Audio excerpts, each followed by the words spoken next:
Some would say the sharpest dressed man in college football. Joining me here on the show, Yogi Roth, now of the Big Ten Network, formerly the Pac-12 Network, so only fitting that we talk about USC here. Lincoln Riley took the stage. Your reaction to what you heard from the Trojans head coach going into year 3? Okay, I got to start with you though, bro. I've watched you grow and grow and Thank grow. you. And every time I see you on like Canzano's podcast or something, I'm like, these wins you're getting. So I'm just so happy for you. Thank you. We talked early on in your journey, and to see where you are now, I can't wait to catch up off the interview. I know we got questions to do and business to handle, but for you and your listeners and those following you, like, you have busted your tail. Thank you. And it's recognized and seen by many of us in the media, man. So keep it moving. Will do. Just always. like USC's going to keep it moving. A little transition. That's a smooth transition. Yeah, look, I think I net out here with them. They're taking a lot of shrapnel, part of the job. But I don't understand why it's coming now. So, okay, why? After last season, we confirmed what we all know. USC is going to score points under Lincoln Riley. They're going to move the ball. Miller Moss is going to be able to be the dude. I mean, look at the history of everybody who's been his starter, who he said, you're going to be the guy. Caleb 2 years in a row. I think it's 42, 30-some touchdowns. You look at what Kyler did, 40-some touchdowns, Heisman, Jalen, 30-some touchdowns. Like, he's going to ball. We know that. Defensively, they made all the changes you could ask for. They bring in Danton Lynn, who did, miraculous things at UCLA. They bring in Eric Henderson, who's tracking in the league to come coach D-line at USC, leaving the Rams. You bring in Matt Enns, who is thriving as a head coach, to come to USC, and Doug Belk, who has called defensive plays in the NFL. Like, what else do you want, man? Yeah. Like, they've done that. So they're going to be better there.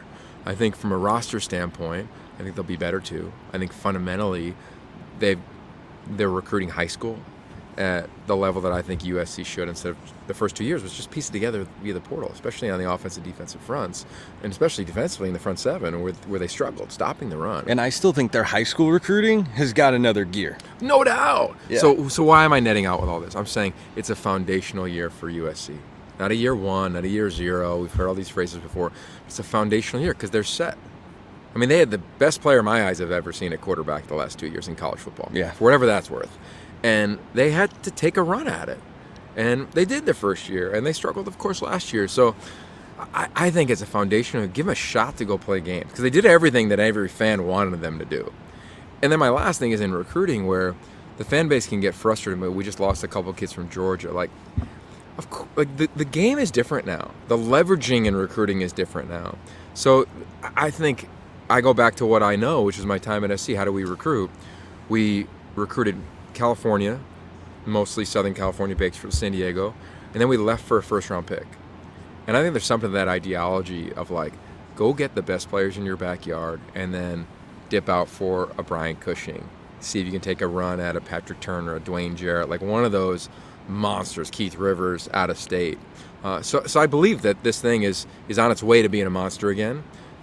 It's just not going to happen as fast as everybody wants, and that's why I think the criticism needs to just tamper a little bit. Well, I think the criticism comes from the expectations that got set in his first year. Yeah. You come into Los Angeles, it's a big splashy hire. Yeah. He's got the track record, and he goes 11-1. He's in the Pac-12 championship game, right?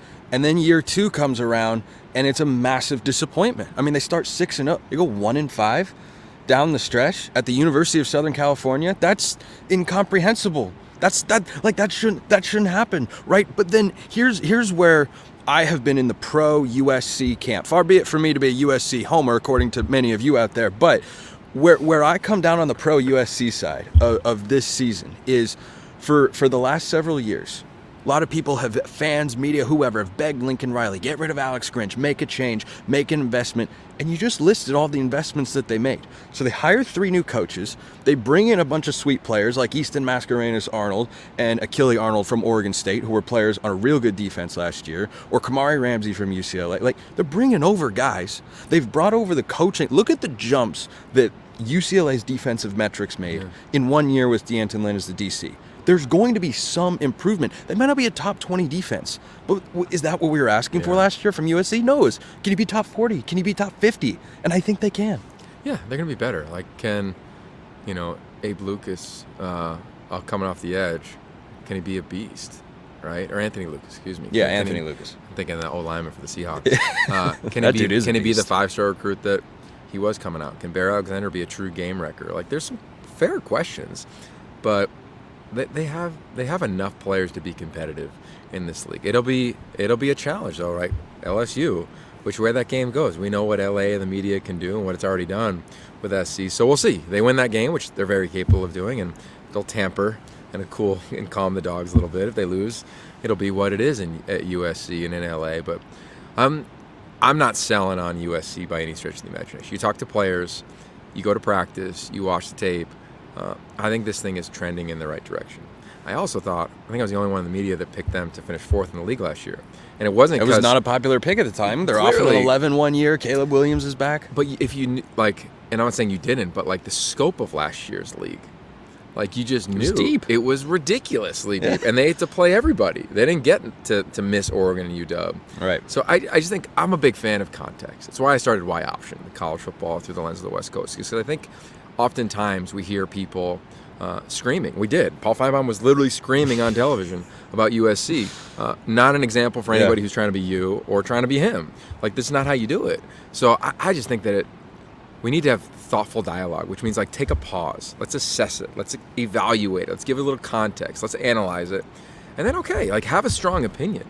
Like, yeah, defense wasn't good enough. They made the change there. We all saw it. Coach Riley saw it. He gave that defensive staff every opportunity. But they also didn't have a first-round pick on that defense. Like right. They didn't have Latu Latu coming off the edge or the Murphy twins coming off the edge. So again, context is a thing that I think is lost, which is fine because that's what college football is. There's none. Yeah. On the other side of the ball, we'll wrap with this.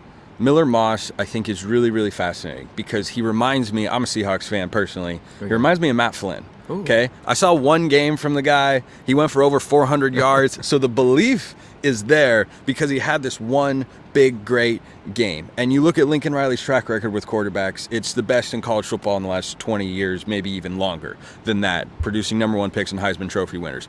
Miller Moss, though, is different from what USC's had at quarterback the last couple of years, right? He's not Caleb Williams. That doesn't mean he can't be great or average over 300 yards passing per game. I think he is a little bit more in kind of the Baker Mayfield mold, where he's not a supremely mobile guy, could move a little, but his best work is going to come from the pocket, whereas Caleb Williams, it felt like his best work came outside the pocket. How do you think that changes USC's offense this year? I think it'll have a chance to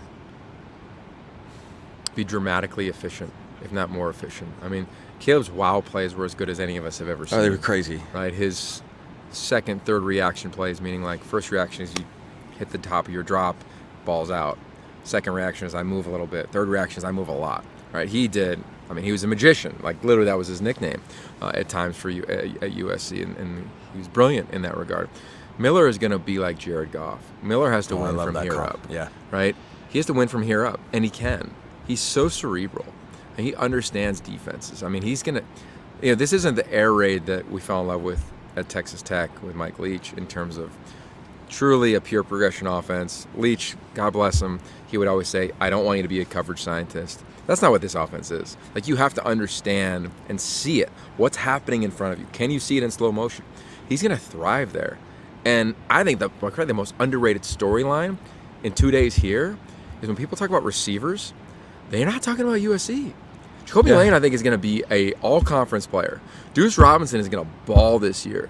We know what Zachariah Branch is because of what he did a year ago. And by the way, Zachariah Branch had just over 300 yards receiving last year, right? His biggest impact was in the special teams early game, in the season, right in the return game. If he's healthy for an entire year, that's a 1,000-yard receiver. He's got a shot. I just say that of like, there's weapons, and he's a guy that's going to get it out on time.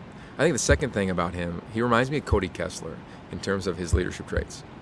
Cody Kessler had to navigate a lot as the captain and the face of that team, and that was a lot when it was going on with Steve Sarkisian, when Clay Helton ended up becoming the interim. Like, he saw a lot in his career. I think Miller isn't going to see chaos in that regard, but there's so much shrapnel coming. Like, he's dealing with it in that regard, especially in this new culture in college athletics with NIL, with the portal, with realignment. I just think he's got a stabilizing, like, steadiness to him.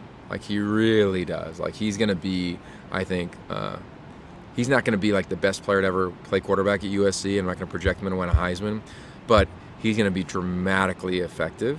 I think incredibly successful because he's going to have answers to the test. He's not going to walk into a game, whether it's at the road at Michigan, and say, whoa, I didn't see that coming. He's going to, maybe he'll get caught early, but then he'll make an adjustment. And I love that about his game on a bunch of levels. I think his demeanor is going to be great. I think his offense will be one that will be incredibly efficient this season. If they could run the football a little bit, which I think they should. We'll see what happens on this offensive front. They can run the football, which, what's the running back situation going to be like? How's it going to play out in training camp? And you look at how Lincoln Riley has ran the ball in terms of the movement on the offensive line. How does that slow down a Michigan pass rush? How does that slow down some of these opponents they're going to have to play in new venues, on the road, in hostile environments? Something that I'll definitely be watching as games go on. Yogi Roth, Big Ten Network guy, has been a machine all day here at Big Ten Media Days. I mean, nonstop interviews everywhere, and we appreciate you taking the time, man. Yeah, just follow Ashley, whatever she does. Just follow her around. Michigan State, how big of a struggle is that season going to be? Is it a struggle? That's coming up next.